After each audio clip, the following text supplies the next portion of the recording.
And once again, welcome back. We are here to talk about the best movies of 2025. We had the worst, now it's on to the best. That was the appetizer. This is the dessert. The entree and possibly some dessert. Yes, as Gordon Ramsay would say, where's the sauce? If you missed our last video, we did the worst movies of 2025. Please go check that out. We did. Then come check out the best movies of 2025. Please like, comment, and subscribe. The big three. The big three. We are going to be doing a lot of work in the year of 2026. So please. The glorious year of 2026. Starting off my year, or my number 5 for the big 2-5. See what I did there? They kind of go hand in hand. Yeah. It's going to be K-pop Demon Hunters. That one made it on my list. At first, I didn't think I was going to like it because it seems kind of just meh to me. I didn't even see any trailers for it. I saw a clip that is like very popular of like the 3 protagonists like screaming. And I was like, this could be a very quirky, fun movie. But as I watched it, the music does carry it. I mean, bro, tell me you haven't heard Golden. I don't know what Golden is. Well, if I play it, you'll hear it. But it's a very popular song. I think it's currently, or it was currently, like Netflix's #1 movie. It's a good movie, very wholesome to a degree. I could definitely see the appeal for, I guess, like a children's movie. Yeah. But it is like Sony Animations, so I mean they have some good hits. Yeah. I mean, Into the Spider-Verse. Of course. Overall, the music carries it. The music is really good for it, and it's not just 100% K-pop. They speak English, but it's like the way that it's sounding, it is pretty good. Good story, a good movie just to turn it on. I left that, or after I watched it, I left very happy and more so, you know what? I am glad I watched it. Highly recommend on that one. That one's starting off kind of easy. Kind of easy, okay. You know, it's the start. It's a start. So my number 5 is actually going to be something that I didn't really have much expectation. Like, I saw the previous films, and I thought they were good. I thought they were fine. The second one, not a big fan of, but this third one piqued my interest. And I would say my favorite out of the trilogy so far, it is... Oh, no way. Wake Up Dead Man. Oh, okay. Yeah. All right. You know, I've seen... a sleeper pick, if you will. I think it's a sleeper pick for myself. But I've seen a lot of people, I know we talked about it, but I've seen other people online as well just be like, you know, it's okay. And, you know, I'm not mad at that if people view it that way. Because I find the first Knives Out to be decently okay, like good. Yeah. And then I'm not a fan of Glass Onion. So I really did like Wake Up Dead Man. I thought how it started, how it kind of takes you through the movie, just like it being a little bit different than the previous two. Yeah. And just like the religious aspect, I thought was really intriguing. I had a fun time. I think obviously these movies are well acted. It just really sometimes makes me think like, what happened with The Last Jedi, man? Because Rian Johnson's he's not no slouch. He's pretty good at what he does. So it just comes down to like the director versus the writer. You know? The high execs wrote Last Jedi a certain way, you know, for sure. And I think he can just keep making Knives Out movies. Right. You have, they don't necessarily connect the way they go about, you know, Daniel Craig's character kind of like figuring out, and it out is different in every movie. Different enough to be like it's not the same, you know. Definitely. I think really good movie. I enjoyed it. I'm excited to see what Rian Johnson does next. Yeah, I mean, like we talked about, I think if you just judge this movie by itself, you get not only the murder mystery on it, but you also get a good story of a good redemption story within a murder and mystery movie, which is something that I guess the other two movies barely had anything of. This is more, hey, you have the protagonist, and the protagonist is a little fleshed out throughout the whole movie, and has a good a good conclusion to that movie, or in his movie. I agree. I think for me, the supporting cast were just okay. I think for me, it's just Glass Onions like this, and Wake Up Dead Man is a little lower on it, but they're both good. I don't think this is a bad trilogy at all. I think all 3 movies are good in my opinion. I still very much hold the first one to a very, very high regard because I really like that one. I like how everything wraps up together and everything just crescendos, and it's nice. It's really good. Yeah. Moving on to number 4. For me, it's going to be Superman. Hey buddy, eyes up here. Really? Okay. That was going to be good. You know, I think sitting on it, I've only watched it once, and then I tried rewatching it, but I ended up getting busy. But I'm judging these movies more so on how I not only felt while watching the movies, but afterwards. In the sense of like, damn, or maybe a week or 2 days later from the movie, do I still think about it? Am I still just looking back on it? That's how I judge Superman. Okay. Even when we had that talk when they came out of, what do you think is going to be better, Fantastic Four or Superman? After some time, time, I think Superman for sure is a better movie for me. Yeah. I ended up feeling more in Superman than I did in Fantastic Four. Mm-hmm. Fantastic Four, it's fine, but I felt more in Superman, you know? I do like the shots that he does, certain shots within the movie that make you think, yeah, that's fucking Superman. Oh, yeah. You know, there's a scene where like the building's falling on to a car that gets stuck and Superman saves it, and then he finally drops the tower once the civilian is out of there, and he's just hovering right there with the puff of smoke, and it's just, yeah, that's hope. Oh, yeah. You know, that's hope. And that is Superman. I think that's a really good movie, and for me, I'm proud to give it the number 4 spot. Yeah, I mean, I don't blame you. Like, I really did enjoy Superman. It's not on my list. Okay. It's somewhere within mentions. But it's not in the top 5. But you know what? Like, I sat on it, and I know we talked after Fantastic Four came out. I really did like Fantastic Four, but after more time, you're completely right. You hit the nail on the head where it's like I felt more with Superman, like that hope. That's my thing. Yeah, so that feeling is obviously, I mean, I kind of rank movies like that too. The feeling it gives me kind of knocks it up for me. So I'm excited for Man of Tomorrow. I'm excited to see where this movie goes. I love Superman. I just hope they don't take the shine away from him too much and give it to Lex, you know. But what I like about it too is it makes you want to see that world expand and see more of that world. Yeah. So that's really good. Yeah, I'm not mad at you. Good number 4. For my number 4, it's gonna be a movie I talked about recently on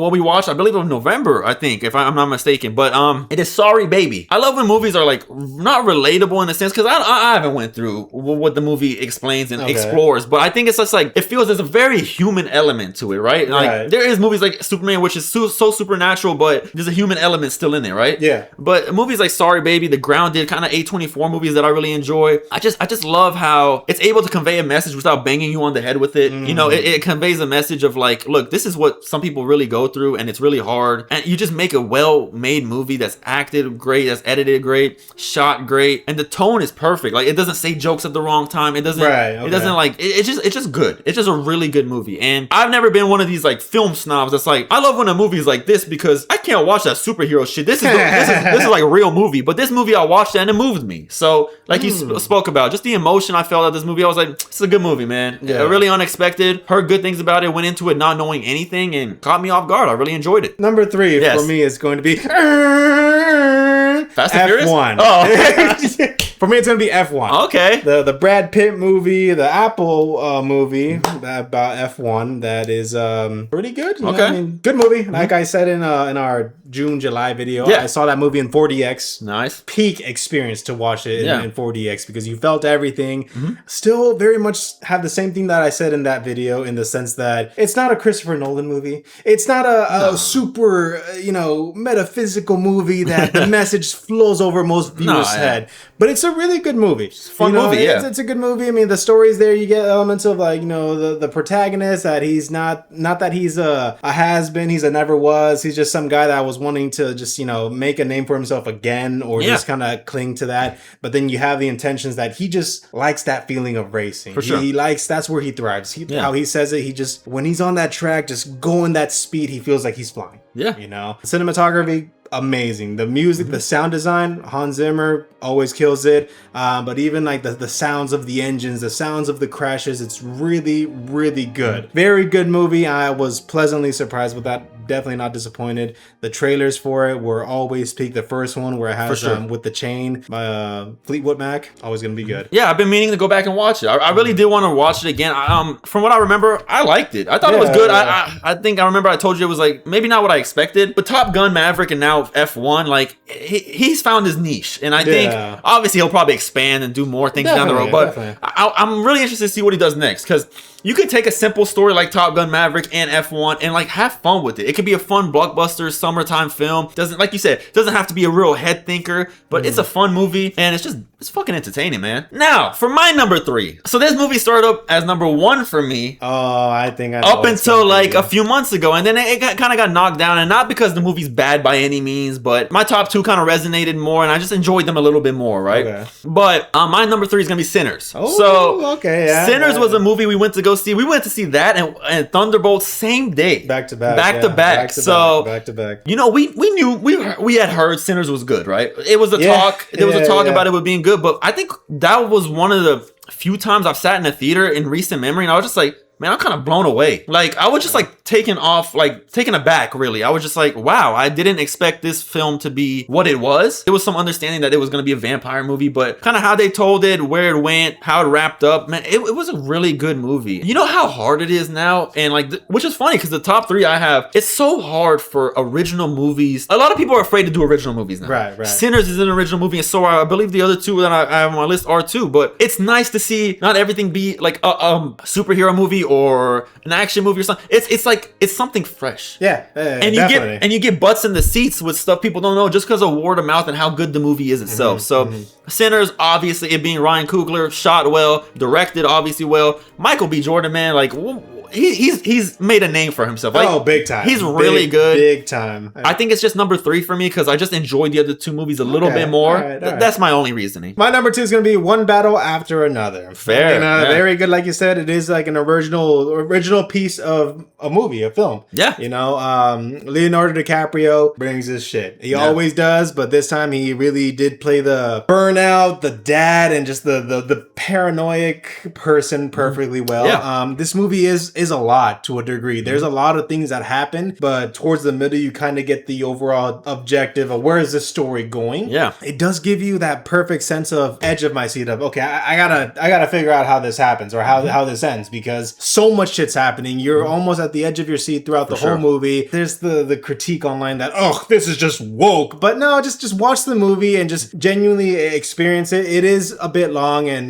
maybe the first viewing I did kind of notice it, but very good movie. Obviously the supporting cast is good too. Overall, even the cinematography is good. The music that they play on adds to the suspension and to the sense of desperation that Leo is conveying. I also really like when Leo was like, hey, he does the little Mexican whistle. Love that. He has a lot of Leo hilarious, funny ass moments. Oh yeah, in this is very peak, and that's just my goat. What else can you say? Well, for my number 2, we'll keep the conversation here because my number 2 is also One Battle After Another. Nice. Yeah. So, I mean, everything you said is true. Like, I have nothing to really, not much more to add, but I don't think there's one cast member that goes unused. Like, Sean Penn should definitely win Best Supporting Actor. Yeah, he did his stuff. He did amazing. Yeah. And yeah, like you said, the talks online about it being woke, it's like, I understand there's some things in certain movies or medias that some things feel forced, right? Right. But if this is the actual topic and this is the subject matter, it's not forced. It's what it's based around. So I just don't see that.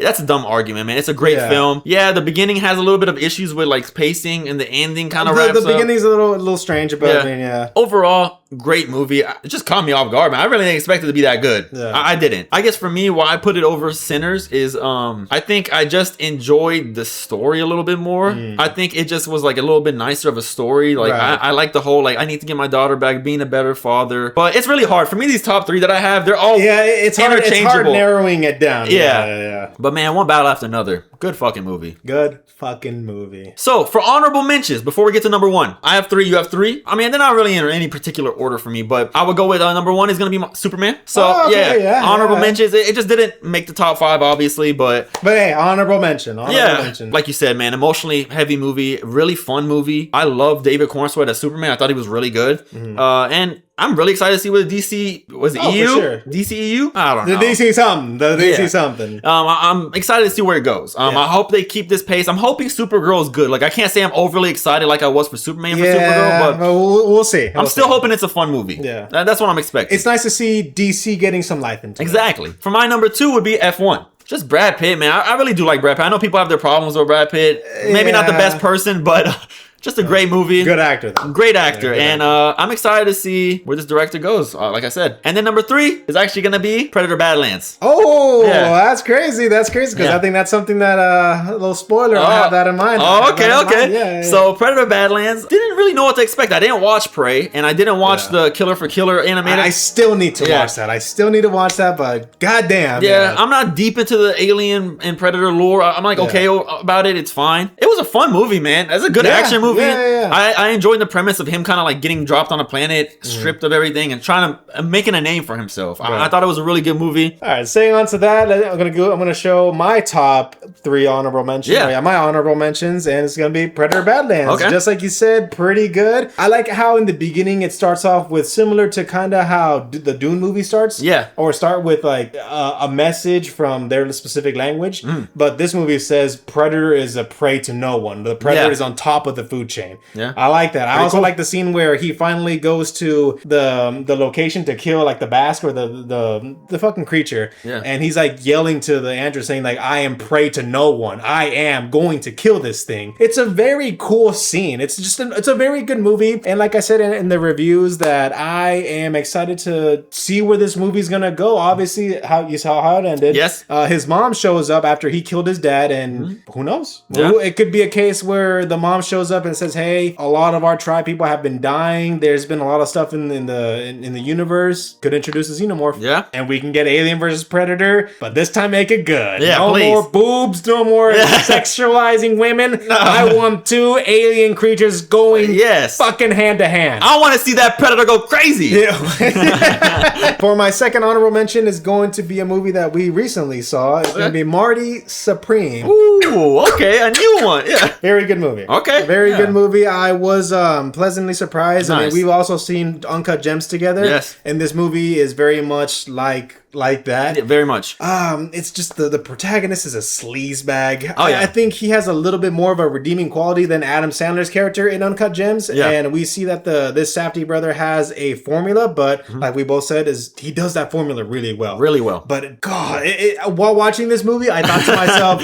thank fuck I don't know a person like this in the real world, because that will just be draining. Yeah. Bro, I need this. You give me $5,000 right now, and tomorrow I'll give it to you, bro. No, I can't do that. I'm good on it. You Marty, know me. I can't Come do that. on, you know? So it's things like that. But it's a good movie. It's not just pure table tennis. It's actually a little bit more drama. Certain little stakes are there. For sure. And it's just, we both agree on this, that Timothy's on the come up. He's been on the come up, but I think he's established now. He is established, but I think he learned his lesson. So let's not do, goofy family movies like Wonka. Wonka's fine, but it's like, I'm sure he'll do a sequel to Wonka. Come on, there's Wonka no 2. Yeah. But it's just like these roles, like Dune, fucking Marty Supreme. That's kind of where he flourishes a little bit more and better. But overall, good movie. Pleasantly surprised. My final honorable mention is going to be Frankenstein. Okay. After sitting on it and just thinking back on it, pretty good. Yeah. Love Guillermo del Toro. He's always doing good. He's always doing his shit. He shows his love of the craft in every movie that he makes. That's respectable. I love that. There's been more interviews that I've been seeing of him just talking about the process of making the movie, and seeing Jacob Elordi, like when he just recently came out of the costume, and he said that's my monster. That's what I envisioned. This is perfect. He always has fun making the movies. No one, rarely anyone talks bad about him in terms of people that actually worked with him. Yeah. The movie is good. There are certain shots that are just wow. It's almost breathtaking. It's beautiful. The messages that he kind of conveys without having dialogue being expressed, really good. I need to rewatch it, but I did see that movie on the big screen at a movie theater. Pleasant movie to watch and have its rightful place in my honorable mentions. Pretty good honorable mentions. I can't lie. Yeah. So quickly, let's touch on kind of like the underrated movies that we feel like went under the radar or just kind of caught us by surprise. Right. It's just gonna be one each, and for mine is gonna be Eternity. Eternity is a movie with Miles Teller. Oh, that's the one where he's like in purgatory with his wife, but she's like, she had a husband for him. Exactly. Right, okay, yeah. This movie was really good. I remember watching the trailer and I was like, okay, it looks good. And I watched it and I really had fun with it, man. Like there's more comedy than I expected. It takes kind of like rom-com. It takes a little comedic, jabs to it. It's not too depressing.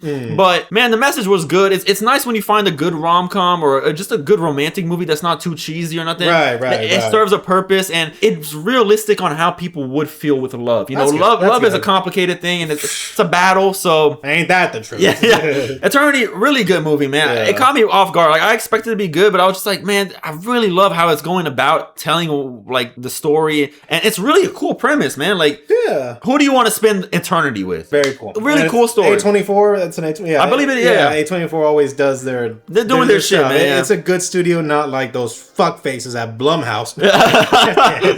Oh, Paramount.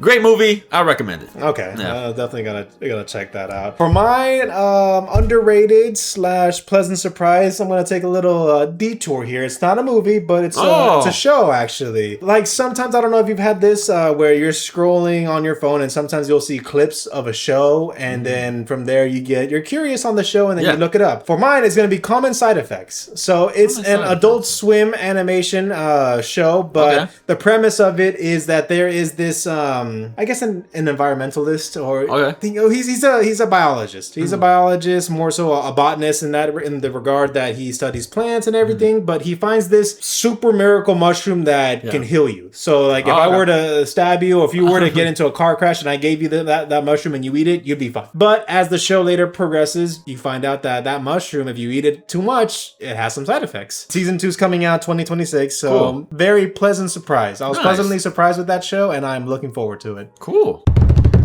Finally, for my number one. Is going to be Sinners. Yeah. So there's a reason why I stayed quiet with it. Yeah. I do agree with you that it is an original piece. The critique of it is like, it just feels like dusk till dawn. I've heard that. Yeah. And it's I've never seen that movie, but I think this one focuses more on the music element. Oh yeah. Michael B. Jordan, obviously, he plays both characters.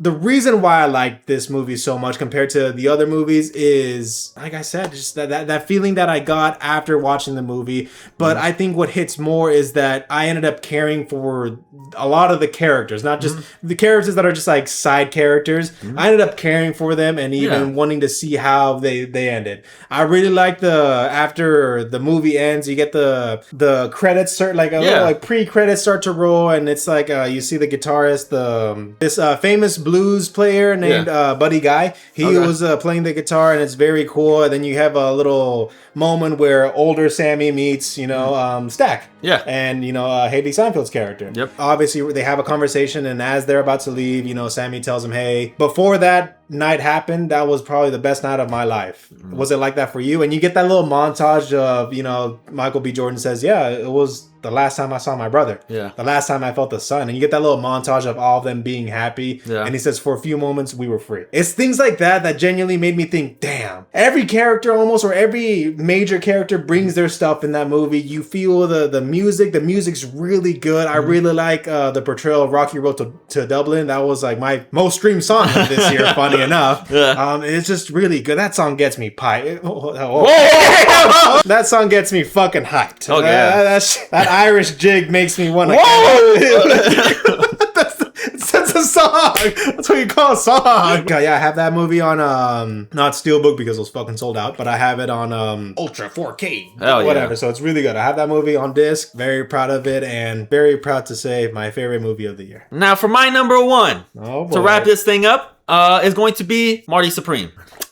What's Marty Supreme about? It's about a guy that wants to be the best ping pong player. Yeah, so table tennis, actually. Yeah, my bad. The Safdie brothers in the past making films like Good Time and Uncut Gems, man, they want you to sympathize with scumbags, right?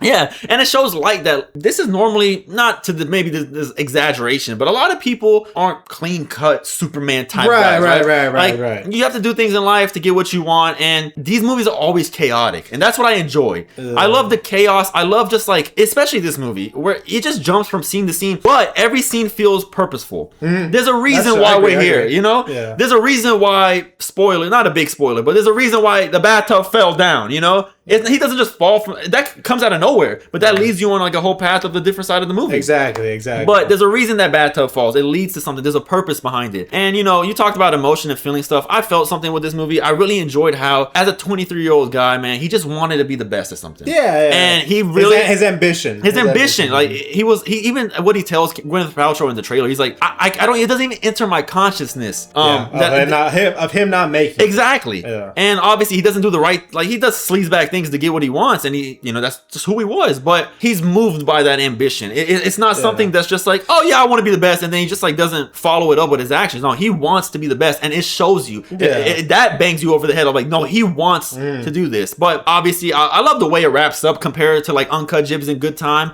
I think it's more of like a kind of like a meaningful ending. It's just how far would you let your ambition go, and what are you willing to constantly keep doing to get to that? Josh Safdie and Benny is pretty good too, but man, he knows what he's doing. I hope every movie isn't just like a sleaze bag. What comes out of that? Right. But like I said, I mean, they have that formula, and he does it well. Yeah, you know. But I agree. I agree. You want to talk about performances and Sinners, which I completely agree. Everyone was great in that movie, but like you get the supporting cast in this movie. Two of the guys aren't technically actors. Like Kevin O'Leary. Yeah, it's crazy that he got Kevin O'Leary, but and Tyler the Creator. Like they do. Like they're directed well. Good. They're directed well enough to do that role to what it needed to be done. Right. So definitely. Man, great movie. This you spoke about it earlier, but this is a movie. When I watched it a week ago, like I kept thinking about it. It was days went by, and I was just like, man, I keep thinking about this fucking movie. Like this is a movie I will get on 4K. Obviously, I was gonna ask you that. For sure, gonna get it. Man, the soundtrack also good. I've been listening. to the music. Is really good. Yeah, really good. Yeah, I've been bumping the music, and it just caught me off guard. Like it literally came out Christmas Day, so end of the year. Could be recency bias to a certain extent, but love the movie, man. Love the movie. Yeah. That was my favorite movie of the year, and some of the movies in my list caught me off guard. You know, like. Like this movie, Sorry Baby, Wake Up Dead Man, even like something like One Battle After Another and Sinners. They're not the typical movies I would have went and seen, you know, or been excited for. But it's slowly starting to, I'm sure with you too, like open your mind to like more genres of movie and like different types of storytelling. Well, it's always good to go to the movie and have that experience of, damn, you know, I walked into this movie and I didn't expect it to for sure be this good. Yeah. And I'm moved by it. That's always really good to experience that. Oh yeah. That's going to conclude our best movies of 2025. We have a lot of videos planned out. A little spoiler, the next one could be most anticipated movie of 2026. As some of our long-term fans will know, our first video was most anticipated of 2025. We thought, what better way to continue that and do most anticipated of 2026. Yeah. But we do have a lot of videos in store for you guys, so just please stay tuned, and we'll see you on the next one. Let's go watch Kinda Pregnant.